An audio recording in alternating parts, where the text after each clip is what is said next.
એટલે બધા અહીંયા એક બાપુ હતા ને એક નાનો હિંડોળો કૃષ્ણ ભગવાનની મૂર્તિ ને અમે અંદર ગયા કે બેસી જાઓ એમ બધા બેસી ગયા કે 100 રૂપિયા લાવો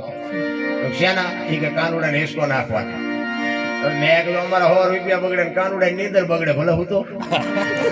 એ કે નાસ્તિક લાગો નાસ્તિક છે તેમાં તો કાનુડો અહીંયા આવ્યો દ્વારિકા અમારી ભેગો છે અહીં છે ને મેં અહીં આંટો મારવા આવ્યા આવીને આવી દુકાનો છે મારા રામ કાંઈ છે નહીં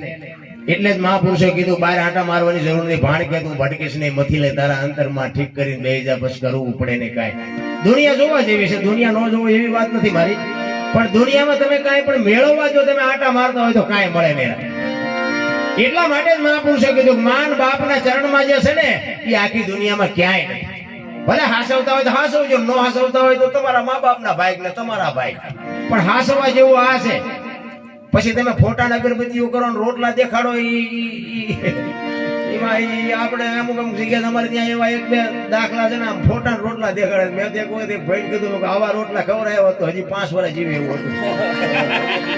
ફોટા દેખાડે કઈ વળે નહીં હોય તો જાળવી લેજો બસ વાત આટલી છે બાકી સમય ગયા પછી જય ભગવાન કાંઈ છે નહીં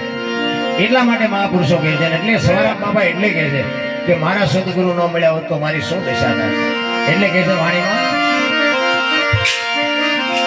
જુગતી કરીને જોવા હાલી મારા સદગુરુજી બતાવી મને અમરનગર માં આત્મ દેખ્યા હું ભૂલી ગઈ હતી દેહનું આ દેહની બાબુ દશા મટી જવી ને હું દરબાર ને હું પટાલ ને હું કોળી ને હું ભરવાડ ને આ બાબુ બધું મટી જાય પછી આની શરૂઆત થાય અત્યારે કોઈ ને બોલાવ્યા જેવા નથી બાબુ બધાએ બાયું ચડાવી ગયો હું તો એક જ વાત કરું કે 18 હોળમાંથી બધાને બોલાવો અને એક હોળીમાં બેહારો અને હોળી દરિયા વેચી કરો ને ખીલી જાય એટલું ફાંકું પાડો બધા પાણી કાઢવાની મહેનત હરકત કરે હું કામ બુડે છે હવે બુડે પછી એક થવું તે પહેલા ખાવ ને પછી દરબાર ના આપણે કાઢો કાઢો ને મરશું દરબારે મળી જાય હા એક ખાવાની વાત દેહની દશા માટે પછીની વાત એટલે મહાપુરુષો કહે છે અમરનગર માં આત્મ દેખ્યા ને દેવી ભૂલી ગઈ તીઉ દેહનો એ જીવો નિર્ગેના તો વાંઢો બાંધો રે